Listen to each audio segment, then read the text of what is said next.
Kia ora, I'm Bruce Munro, and with me is International Relations Specialist Professor Robert Patman, and this is Global Insight. Saudi Arabian journalist Jamal Khashoggi was brutally murdered in Istanbul last month, perhaps at the behest of Saudi Crown Prince Mahommed bin Salman. This story has continued to grip headlines because of claims and counterclaims by the Turkish government, the Saudi royal family, the CIA, and US President Donald Trump. Welcome, Robert. What's the latest on the situation? Well, the latest on the situation, Bruce, is that in the last week we've learned that Mr. Trump has actually confirmed what he'd previously been signalling since Khashoggi's death, which is that he's going to align himself with the regime in Saudi Arabia led by Prince bin Salman. This is despite the fact that the CIA have made it apparent that they believe that Prince Salman had ordered the murder of this journalist, Jamal Khashoggi. And what we now have a situation where many countries are preparing for a G20 meeting, which Saudi Arabia will attend. And on the way to the meeting, which will take place in Argentina on Friday, there's been protests against Prince Salman in Tunisia. So it's going to be an interesting meeting amongst the G20 because many of the other G20 leaders do not share Mr. Trump's generosity towards Prince Salman. It's horrific that a journalist should be killed simply for doing their job. But why does it seem to matter so much in this case who said what and who did what? I think, well, first of all, Mr. Khashoggi was one of the most prominent journalists in the Arab world. And it was clear September last year that Prince Salman was getting irritated by his journalism, and he fled the country and he started working for the Washington Post based in Washington, and that clearly probably meant that Prince Salman wanted him silenced. So it is a significant development. And of course, as we mentioned before, it's also significant because it shows a conflict within the American government between the president and one of his key agencies, the CIA, the Central Intelligence Agency. Salman has been bringing some reforms to Saudi Arabia, such as allowing women to drive and reopening movie theatres. Will his country become a progressive and democratic ally to the West? I think it looks unlikely. I think his reforms that you just mentioned are designed to bolster the existing autocratic system, to modernise it rather than transform it.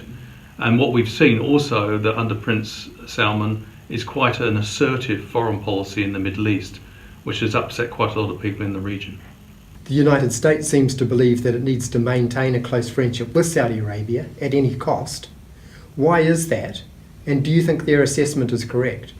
Well, Mr. Trump says that Saudi Arabia is a key ally in the struggle against terrorism in the Middle East. He also indicates, and he doesn't make any bones about this, that Saudi Arabia is a key purchaser of American military hardware. The two countries not so long ago concluded an arms deal close to $400 billion, and Mr. Trump has also boasted that Saudi Arabia is poised to invest further billions in the American economy. So that's the reason, but I would think that sort of alliance comes at a cost to the United States.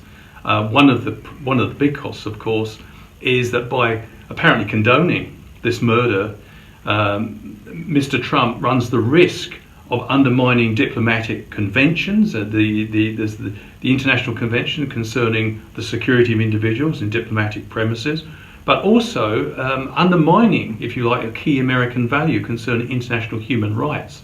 Mr. Trump seems to be having no qualms about de-emphasising America's commitment to international human rights by backing the current Saudi regime. What is New Zealand's position on Khashoggi's killing? Are we echoing the US position? No, but on the 21st of October, the New Zealand government, Mr. Peters, the foreign minister, and also Mr. David Parker, the Minister for Trade, issued a joint statement in which they condemned the killing of Mr. Khashoggi in the strongest possible terms. But please note, that was on the 21st of October. That came more than 2.5 weeks after the killing of Mr. Khashoggi, and it followed public appeals by the likes of Professor Bill Harris and yours truly, that the New Zealand government should be speaking out on this issue. So do we have a change of direction here from New Zealand if it's not taking the same line as the US?